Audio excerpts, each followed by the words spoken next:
Your home for the best college football coverage in Utah is on the KSL Sports Zone. Ready? It's a Friday night showdown in Provo as the Cougars square off against Oklahoma State. Your home for the best coverage of Cougar football is right here on 97.5, the KSL Sports Zone. This is JJ and Alex, presented by G2G Bars on 97.5, the KSL Sports Zone.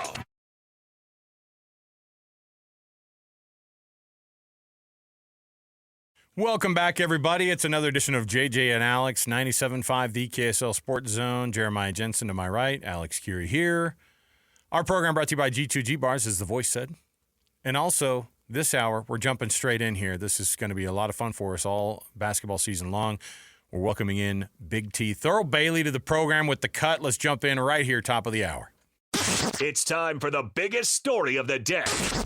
This is what made the cut with JJ and Alex on 97.5, the KSL Sports Zone. Thurl Bailey joining us on the program. Big T, thanks for being with us. How's it going, man? What's up? I'm doing well. I'm sitting here in, it's not even raining in Portland.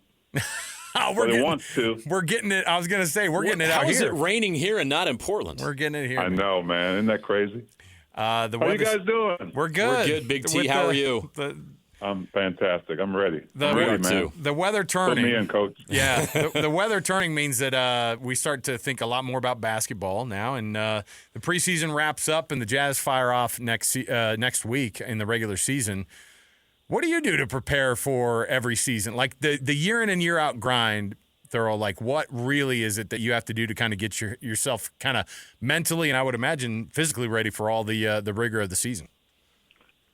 I go 2-a-days. No, I'm kidding. You get on you start doing some gassers, yeah. I was going to say, Thurl, you're retired. You don't have to do that anymore.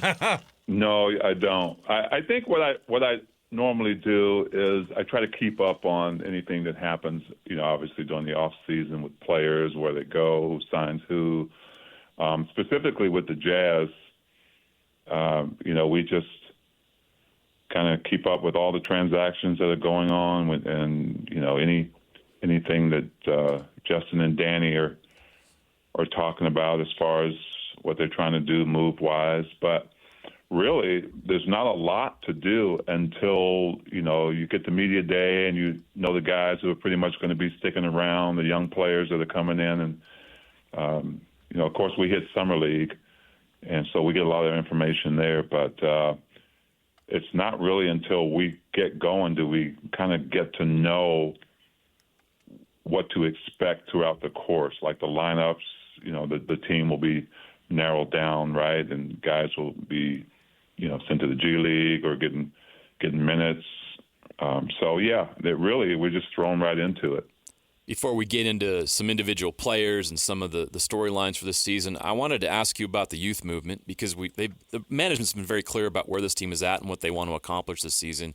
We're going to see a lot of young players play, a lot of young players develop. As for fans that are watching, what can they look for with that? What can they be excited about with that? Because obviously there's not this we're going to go win a title motivation this year, but there's a lot of joy that can be had by watching some of these young players go out there and get better each and every night. Yeah, I kind of liken it a little bit to, having kids yourself, right? At a certain point, you try to help develop them the best you can, and then they get to a point where they're taking all that information and they're going and trying to get to the next level. And I think historically with the Utah Jazz, it's been the team of this state and of this city. So they've been able to kind of grow with players over the years and watch them develop and enjoy their work ethic, knowing that it's not going to be a championship run or maybe in some cases even a playoff run. So our fans are Jazz Nation's pretty astute with that. But I think there's some excitement in, one, what the players like Keontae George, who's had a year here, and Walker Kessler, who's in his third,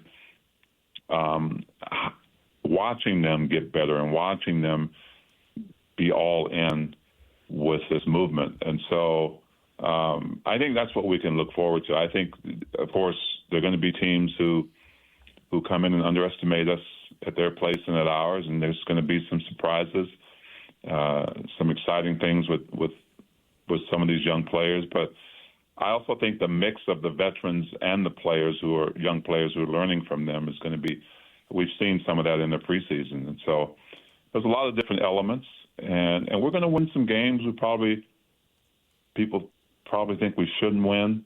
And then we're going to have they're going to have their difficult times. And that's the sign of a team that, you hope has bought in, because it's the tough moments. You want to see how they really come out and compete.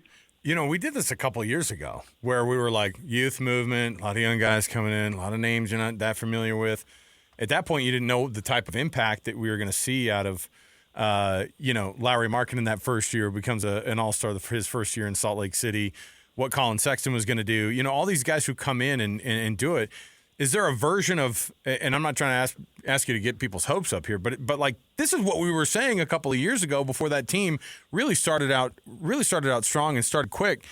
Is there a version of that can happen this year? You said they could win some games that people don't expect them to win. Again, not trying to make the expectations high, but at the same time, like sometimes these professional basketball players surprise you, and they go out and they compete every night. Look, we've got some really good players on this Jazz team. And I don't mean just the veterans. I don't mean just the Jordan Clarksons and John Collins, and Colin Sextons. I think the chemistry really is the first thing that Jazz Nation will really start to get a hang of, how these guys really connect and go out and play. But I just think that if you understand what Justin and Danny and Will Hardy are trying to do here, they're trying to put the best players on the floor. And with that, you give these young players who may not totally be NBA ready, but there's some really good signs that they can develop on the fly. And I've seen that already in the preseason. So are there going to be rough nights? Absolutely, there will be. But understanding what these guys are going to try to give you every single night, I just think that development is going to be something that Jazz Nation is going to enjoy, getting to know these young players, their personalities, but also getting to see a guy like Lowry Markin and get the keys to the city and say, hey, all right, now you've been here long enough. You're a great player. Let's go out and try to show it every single night. You played for some great coaches over the years, some of the all-time greats. So you know what it takes to be a great coach, and I'm sure you've also seen what it takes to be a not great coach in the NBA. What attributes does Will Hardy have that you've seen in these 3 years that gives you confidence that he's going to be an elite coach in this league? Well, when Will first came in, I think some of the attributes that you need as a head coach, there's some that take priority over others. So I think communication is probably the most important. I mean, you're dealing with high-valued assets here, and especially in the young players, you've got to be able to be on their level. You've got to be able to coach them hard, but also understand that there's only a certain, with each individual player, you've got to have that kind of relationship where you got to tell them like it is, and they've got to understand that. And they might not like it, but they understand, the structure of what the Jazz are trying to do. And Will has just been amazing at his communication factor from the beginning. And even now, I think it's a little different, especially with the younger players. I mean, you're coaching 19, 20-year-olds, right? So your coaching is a lot different than you coaching Jordan Clarkson, right, who's been around in the league. You don't have to coach him as much because you know what you're going to get from him, but you need his help and buying into, the type of team that we've been talking about. So, yeah, I think that, and just the fact that, this game is similar across the league, where there's a lot of options out there, a lot of screening, a lot of maybe you call it something different. So that part I think is important with your coaching staff that is bought in as well, to be able to help the development of these young players on the court and off the court. Thurl Bailey, of course, joins us here on the program. Big T is going to be with us all season long on Thursdays to walk us through what this Jazz team's doing. Tomorrow night, last preseason game of the preseason before the season gets serious next Wednesday. What have you learned about these guys in these handful of preseason games that you've watched? Well, like any preseason, right? I think it's even more truncated now. And if you ask most of the coaches, I think they would prefer, maybe to have more practices. But you have to, these as a player, you just get tired of playing against your own guys, right? You know each other well, and it's like, you look for something different. I think the preseason games really come into play, having these guys go out and try to demonstrate it in a real-life game situation. So what I've seen in particular as each game has gone on is just a progression of chemistry, a mixture of, vets and young players. Even in San Antonio, when, there were key players who did not play, I thought a guy like Cody Williams really showed what he's capable of in that situation. A guy like Isaiah Collier, before his hammy injury, you could tell that physically he's ready for this league, and I think he's going to make a lot of noise early on. So going into the regular season, of course, you've got to cut the roster down, you've got to cut your rotation to the guys you're going to play. But I think it served its purpose in really putting these young guys right into the fire and seeing who needs more development in the G League, right, who might be getting a little more time than expected. Yeah, it's been fun. It's been fun to be close to it and watch that development happen. The Jazz made a big commitment in the offseason to Lowry Markkanen. We know he's definitely going to be here all season long. He gets an extension. And it's just been fascinating, Thurl, to watch him blossom here in Utah into an all-star player. You've been around the league in basketball a long time. How do you describe what he does in his game? He's almost like a unicorn. I don't know if that's the right way to use to describe him. Is there anybody that he reminds you of in the league during your time in basketball, and what do you expect from him this season?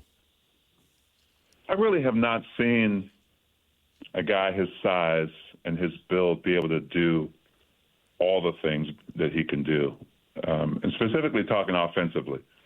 I mean, he is kind of an anomaly in the fact that he can play without the basketball, coming off screens. You can set all kinds of schemes up to get him open, but he is so freaking athletic, and he is a guy who one of the best in the league at the catch and shoot three. And now I think you'll see the Jazz put him in situations more where he can be isolated and have an advantage. He'll be at the nail a lot, right there in the middle of the free throw line, and you'll see him have to make a play. And I think that's a difference in what you'll end up seeing this year. Is he is trying to become more of a playmaker instead of a guy who once he touches it, he's going to get you a good shot, whether at the basket or whether from the three-point line. I think as he has been working on his ball handling, you get 2 or 3 dribbles into a move and they send another guy at you. You've got to be able to make the best play and know where the guys are around you. So I think that's his next step, but I've seen some really good signs of that in the preseason. But Lowry, man, I mean, I can't think of any other player that has all the different kind of attributes that he has. I mean, there's guys like Kevin Durant who are that tall and can play like a point guard, but Lowry is different in the fact that I think he can be just amazing on both ends, actually. Patty Mills comes in, same age as Will Hardy, by the way, just in case you're keeping. Crazy. Yeah, it's wild. What does a presence like a Patty Mills in the locker room do? We know the veteran leadership of a guy like Jordan Clarkson, but sometimes he's not necessarily the vocal guy. Is Patty Mills that guy that comes in and is just an extension of another coach and a guy who, is obviously not going to be playing a ton of more seasons, but they brought him in for a reason. And what do you think that reason is? Well, he's already said it. He knows his role. His role is to be an extension of the coach. His role is to help these young players mature, and not just the young players. I mean, you talk to Jordan Clarkson, and I think in one of his press conferences, he says, hey, I'm fangirling over Patty Mills. And that's just a kind of basketball legacy, if you will, that he's kind of created throughout his career. Whether it's with San Antonio, the Olympics, he's a guy that has a great journey, a great story, and just worked hard to do it. You've got a guy who's won a championship. So I'm hoping that these young players are sponges and they just try to pick his brain. But I think a lot of times you'll see him when there's timeouts and the coaches are out in a little coaches huddle. He's going to be the coach on the bench, just making sure these guys, again, especially in the difficult times, right? I mean, everybody can cheer when things are going right, but you need somebody in that locker room, even when the coaches aren't in there, because I'm not sure the last couple of years, if there's a players-only meeting that need to be had, who's going to run that, right? Who's the guy who's going to step up and call that meeting? Patty Mills is one of those guys, right? He's been through it all, and I think that in turn, that's going to help. We always talk about basketball development. That's another part of it. And so I think Patty is going to be just a great asset, and he's still got game. Keontae George, everyone's excited about his future, had a solid rookie season. What do you want to see from him in year two? Oh, I love what Keontae's done with this game. He's got something, and it's not just about basketball. He's got this confidence about him that helps. I think it's helped that development come sooner. And so I just like to see the leadership part of what Keontae is going to be asked to do develop this season. And we've seen a lot of it in the preseason. I thought we saw some last year when they threw him at the end of the season. It just threw him in there and said, hey, go lead us. You go make your mistakes, get them out of your system, learn from them. Get tired, because you got to know what kind of shape you've got to be in this coming year to run this team. And I think Keontae's done a really good job of being a floor general, but also being selfish enough to know I got to get mine too in my situations. And that balance, I think, is really what coaches are looking for him to be able to get better at this year. I just want to call you Coach too, because I feel like we're getting coached up every week. Big T gives us the lowdown, man. And we're looking forward to this, Thurl. We're looking forward to being able to get the download every week. Have fun out there in Portland. Should be a fun one tomorrow, and then we get our big boy pants on, get the real games going on next Wednesday. We're excited, man. It's go time. Yes, sir. Yes, sir. Anytime, guys. Thanks for having me this season. I'm excited. Excited to be with you every Thursday. Thanks, Big T. There you go. Big T, Thurl Bailey, everybody. Oh, man. Honestly, I fangirl over Big T. Every time we have him on, we have talked to him a dozen times. 12-year-old me knew what I was just doing for the last 15 minutes. I'm telling you. We're very fortunate to have Thurl Bailey in our community, number one. Number two, to have him analyzing the Jazz every night. And number three, having him on a show. Yeah. Love it. It's going to be awesome. Appreciate him taking the time every Thursday this season. It's going to be awesome. Alex bring you the NFL Blitz on 97.5, the KSL Sports Zone. Wow. All right. Welcome back. Oh, my gosh. I don't want to go full Jake Scott right here, but I just got an email from Costco about Santa Claus, and we haven't even had freaking Halloween yet. I know, but now it's like honestly, it's just filling up my feed over here. Can't stand it. Let me just go from one to the other. I'm okay to go from Halloween kind of into Christmas. You know what I mean? But because we don't really have a. Wait, I'm a traditionalist. I don't want to think about Christmas until December 1. The Friday after Thanksgiving. Yeah, okay. We can talk about it at that point. All right. I need to eat my pumpkin pie. Pumpkin? Before I have any thoughts about Christmas Day. Is that the Wyoming pronunciation of pumpkin? Pumpkin? Must have been. Pumpkin pie? We're going to go eat pumpkin pie by the creek. By the creek, the old pumpkin. Yes, our NFL Blitz. It's that time of the show for us to get into it here. You can listen to the KSL Sports Zone, by the way, like I said, all throughout the hockey season. The Utah Hockey Club is going to be hooking you up with some tickets along with the KSL Sports Zone on Fridays, starting tomorrow. During our show, we're going to have Bear Turney on. Coach Andre Turney is going to join us. And when you hear the keyword Bruins, then be calling number 12. All right? So one lucky listener is going to get a pair of tickets to the Utah Hockey Club versus the Boston Bruins. Weird to say. October 19th. It's going to be awesome. So listen every Friday right here in the radio home of the Utah Hockey Club, the KSL Sports Zone. That's pretty fun to say, too. Isn't it?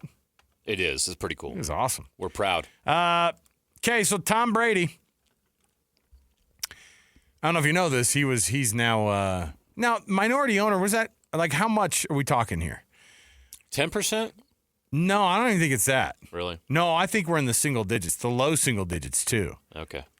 And that being the case, the NFL feels okay saying that Tom Brady could call games for his own team that he owns. That seems a little bit weird, doesn't it? Although at the same time, what is he going to say during the game? Imagine him calling games for the games he's playing in. I would be he more. Would try. I'd be more. But see, if he was calling the Patriots games, you wouldn't go, no. There's a conflict of interest here. He's won 6 Super Bowls with those guys. We can't have him in there calling that game. You wouldn't. Right. I know there's a financial stake in the Raiders, but he's not going to be like, wow, I would buy as much Raiders gear at LasVegasRaiders.com right now as soon as I could. But that's just me. I'm Tom Brady, owner of the Las Vegas Raiders. I don't see a problem with it anyway. I don't know. Do you? Are you one of those guys that's like, give me Ian Eagle and Greg Olson. Otherwise, I can't have anybody. Yeah, I probably if he did, I wouldn't think anything of it. Like you, I'd probably have more of an issue with him calling Patriots games than or Bucks games than I would. You know, imagine him trying to be impartial when he's calling a Bucks game. Saints game. Oh, Who do you think he's? So, you know what I mean? Maybe not. Maybe I don't know. Maybe. Hey, that beef with Baker Mayfield's fake. Maybe okay? Tom Brady's just loyal to whoever's paying him, and right now that's Fox. Hey, by the way, the Raiders thing is, you think about it, and I understand why other owners might have an issue with it, and that's what really matters, right? That's who's in charge here is the owners. So if the other owners have a problem with Tom Brady calling Raiders games because he's a part owner of the Raiders, then I get why it's a problem. I just saw this. They announced the actual games for the Christmas doubleheader. Did you see that? I said Ian Eagle, and it reminded me. So Ian Eagle is going to be calling one of the games with, I think, Nate Burleson, right? And then his son, Noah Eagle, is going to be calling the other game with Greg Olson. That one is the Ravens-Texans? Yeah, Ravens-Texans is one of them. I don't know what the first game is. Jeremy, will you find what the first game was? I think it's Steelers-Chiefs. Let me check, though. Okay. Oh. I'm so sad that Chris Collinsworth isn't able to call that Chiefs game. He just gets so much hate after he calls those games because they're like, you love Patrick Mahomes, don't you? The early game is Steelers-Chiefs. Steelers-Chiefs. Ian Eagle and Nate Burleson. There you go. Well, you could have Chris Collinsworth and Jack Collinsworth calling the game together. And just boy. chuckling the whole time. So, also on part of the of that same TV crew, by the way, is J.J. Watt with Ian Eagle. That's kind of fun, right? Yeah. That's Sunday doubleheader. Listen, isn't it funny that in my head they're like, oh yeah, it's groundbreaking. Because it's on Netflix. That's the whole thing that makes it different. That's the reason it's kind of weird. A live Netflix NFL doubleheader. I don't know if I'm going to like it. Because so far, now I'll take anything on Christmas when you're just fat and happy sitting there in your living room. As long as just Christmas is the exception. I don't want to see Wednesday Night Football. Because the Thursday, look, I love football, man. I love the NFL, but how many Thursday night games are great? But didn't they say that they're no, not a lot. Right. But so what is it? How many days straight of football games is it? It's like Wednesday, Thursday, Friday. So what they're going to do is basically, it's crazy. But again, that's the time of year you want it because the bowl games are not good at that point. And you get through a Christmas doubleheader, and then the next week you're already into New Year's 6 games. Boom. Do we call them that anymore? Playoff games. Playoff games. Okay. Ooh, the playoff. That's happening this year. Yeah, That's crazy. 55 straight days of football Yeah, is man. underway right now. Woo! We're in the middle of it. I love Started it. October 3rd. That's great. Are you really watching college football games on Tuesday nights? So last night, Did you watch the UTEP Miners? No, I did not. You're a sicko if you did. I do not. Even though my brother Come played on, for Georgia State UTEP. Marshall. It's 11-0 right now. Marshall's ahead. Marshall's winning 11-0 over Georgia Tech. Georgia State. Oh, I thought you said Georgia Tech. I was like, the team that started it all with Florida State? No, last night I turned on Sam Houston. Oh, was it UTEP? No, it wasn't UTEP. It was like Sam Houston and Western Kentucky. Yeah, the Hill Tapas. All right. Yeah, it was something. It was football. It was on. Conference USA has sold their soul to the devil.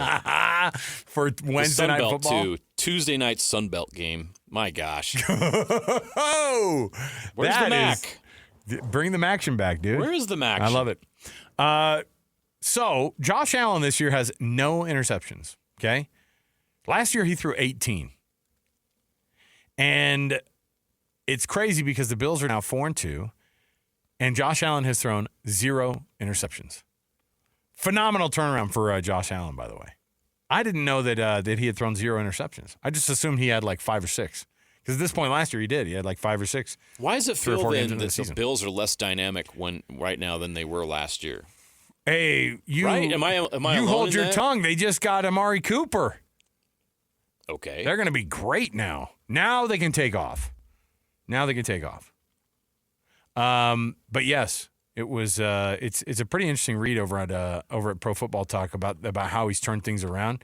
He made a massive commitment to not throw interceptions this year. I thought that was good of him. You're paid to throw touchdowns. They're not 4-2, interceptions. barely. So I guess it's working. There you go. Next up here. Jeff Fisher. You remember Jeff Fisher? He won a Super Bowl with the greatest show on turf, right? With the Rams? Oh, he lost that one. Oh, sorry. Did that? Oh, man, that's awkward. Oof. I didn't want to. I don't want to make anybody Jeff feel Fisher bad. is the king of 8-8 back when they had 16 games. Hey, but he gave you the They music. always He gave you finished the Music 8-8. City Miracle, though. He gave you the Music City Miracle, and the creepy mustache and the mullet. It was classic. It was a classic look. 12 coaches have been nominated for the Pro Football Hall of Fame. Jeff Fisher's one of them. Does he make it? No. Career 512 winning percentage. Yeah, 173, 165, and a tie. But 173, he's only 160 off of Don Shula's win. If he gets into coaching right now and has a handful of 16-1 seasons, he'll catch him in about 10 years. It's great. He should be good. He made the playoffs 6 times in 23 seasons boy. as a head coach. Okay. 6 times in 23 years. All right. Put him in the hall. He's 12th all-time in wins, so. 12th all-time in wins. See, he's the Again, what did I just say? He's the Matt. What's his name? Who's the Falcons' old quarterback? He's the Matt Ryan of coaching. Yeah, he's up there on the list of a lot of passes. He only had more than 8 wins in 6 seasons. Yeah, that's not bad. In 22? Went to a bowl. Went to the Super Bowl. He's the king of mediocrity. Speaking of king of mediocrity. I did not expect to wake up today bashing Jeff Fisher, but here we are. Oh, my goodness. Speaking of mediocrity, what's the game tonight?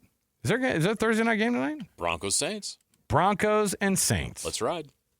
Let's do it. All right. Let's take a break here. We'll come back. We got more to go. Best and worst is next. Don't want to miss any of it. By the way, catch Hans and Scotty at El Matador tomorrow in Bountiful, 606 South Main, noon to 3. Go check it out. Usually there's some phenomenal deals you can get. They do the hot salsa there. Go. I'm not saying hot like spicy. I'm saying it's yes, It is both, actually. It's good. Go check it out at El Matador. That's where Hans and Scotty are going to be. All right, taking the break. More to go. 97.5, the KSL Sports Zone. Wrapping up the hour with our picks for the best and worst moments on today's show. As JJ and Alex want to hear your best and worst of the day.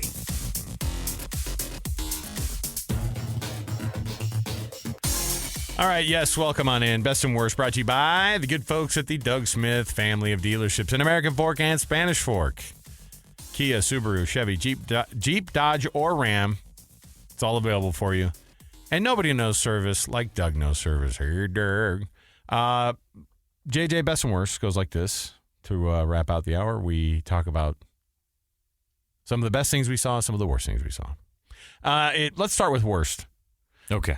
Let's start with worst because I feel like I probably have more to say about that one than. No, that's not true. That's not true. And I don't want to come across as a pessimistic person, but here's the funny thing about today's worst is it's exactly what we thought would happen, or I guess I don't know why we would anticipate anything different.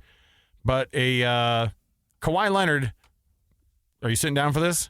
He's going to miss basketball games. Seriously? Oh, man. He's the NBA's Iron Man. How could that happen? He's the NBA's Iron Man. He's the 2024 Ron Boone. He's the booner. That meme of him doing his crappy laugh is one of my favorites. It's an all-timer. It is. It's a bad time to be Kawhi Leonard. Knee injury. Look, I'm not here to laugh about a guy getting hurt. However, Kawhi Leonard is out indefinitely to start the 2024-2025 season. If you were to talk about Kawhi Leonard's career right now, what's his legacy going to be? Let's say this knee injury turns out to be pretty bad, and maybe it's the beginning of the very, very, very end. What are we to make of Kawhi Leonard's career? Hall of Famer. Yeah. Won 2 NBA titles. San Antonio and Toronto. Plenty of players have injury problems late in their career. This is his late in his career. I can't imagine he's got many more seasons left. For whatever reason, since he came to the Clippers, he just cannot stay healthy. Obviously, he had his issues in San Antonio towards the end, which was kind of weird. But now you're looking back on it, it's like, well, people are thinking that he was kind of faking stuff a little bit back then because he wasn't happy in San Antonio. Turns out it was just the beginning of his knee deterioration. Ooh, is the Intuit Dome, it's done, right? Yes, hey. And it is spectacular. So many bathrooms. Have you seen how many toilets there are? Every interview I see with Ballmer, it's him talking about 1,400 toilets. Why are rich people so obsessed with toilets? He's like, you want to see my personal Russell one? Wilson. I know. Ballmer. They all brag about how many bathrooms they have. Yeah, that's exactly right. Why is that? And they all underperform. Maybe spend They some don't more brag time about on their cars. They don't brag about the island they own. They brag about their bathrooms. You know what, though? I think you and I are at the age, too, where we can appreciate a good toilet. No, don't get me wrong. An abundance of toilets. Don't get me wrong. We all have our throne, but I don't need 15 of them. Maybe you do, and you just don't know how amazing it is. Honey, I'll be using this one over I'm on the not left. a dog. I don't need 15 spots to go to the bathroom. I'm good. All right, and the best. I do. Look, I know that there was, and we chatted a little bit about it earlier, but I want to come back to the Utah Hockey Club and this first road trip that they had. And I'm going to put it as the best. I know it ended on a sour note with 2 losses, one of them to a not very good Anaheim team. But that team was wasted. And you also had a bad injury there. Bortuzzo went out late last night on a play that you commit a penalty on, too. But the 3 to 5, the 2-man advantage in hockey is one of my favorite moments in hockey because you're watching. And in our case, you're going, okay, don't screw this up. And it's just this ragtag try to keep Anaheim out of the goal. And they did. They didn't in overtime, but still, with that loss in overtime, the loss to the Devils, this team has now scored 20 goals in 5 games. This is what they do. They score a lot. Right now, the defense needs to get wrapped up a little bit, but a 5-point trip out east and then to Anaheim, I think that's a massive success. They got for 5 out of 8 points on the road against playoff teams. Yes. Is Anaheim a playoff team? Probably not. But the Islanders, the Rangers, and the Devils will all make the playoffs in the East. And if you asked me before the season started, based on what we knew about the team, which wasn't much other than what they had on the roster, right? How would they do on that first trip? I thought they would have lost all 3 of those games in New York and then probably beat the Ducks. they're exceeding expectations so far, which is setting them up for success. And I look at the standings today. Look, it's way early. Oh, it's way early. But they are second place in the Central, just 1 point behind Dallas. And you look at teams that are struggling. Colorado's struggling. They haven't won a game yet. So if this team can just be consistent, they really do have a great chance to be a playoff team. I know adversity is going to strike, as it already is with some injuries on the back on the blue line. But right now, you got to be really pleased with where they're at. 7 points out of your first 5 games, not bad. And you're 7 points ahead of Colorado, who have 0. And again, things are going to even out, I'm sure. You're not going to see Colorado go over. They're going to be pushing for a playoff spot, but not a great start. But it also shows you that I think on any given night, a team like Anaheim can beat a team like Utah, who's a better team, obviously. And you can also see there's a lot of work to be done. So hopefully they shore up that defense and figure some things out there. All right. JJ, look at us talking hockey. Like we know what we're talking about. You're wearing the hockey hat today. We do know what we're talking about. I know. It's kind of weird. Like I watched that entire game last night, and that was with the Dodgers and Mets. It helped that was a bad game, but I was like, I'm more invested in this. I'm watching this thing, man. I could do without intermissions, though. I mean, we got to figure having 2 out. halftimes, which I don't love, but that's just part of hockey. So it's too much. It's just such a thrill to have the NHL here, and I hope everybody listening is enjoying it as much as we are. We'll take the break here. We'll come back next hour. Stay with us. Stay tuned in. 97.5, the KSL Sports Zone.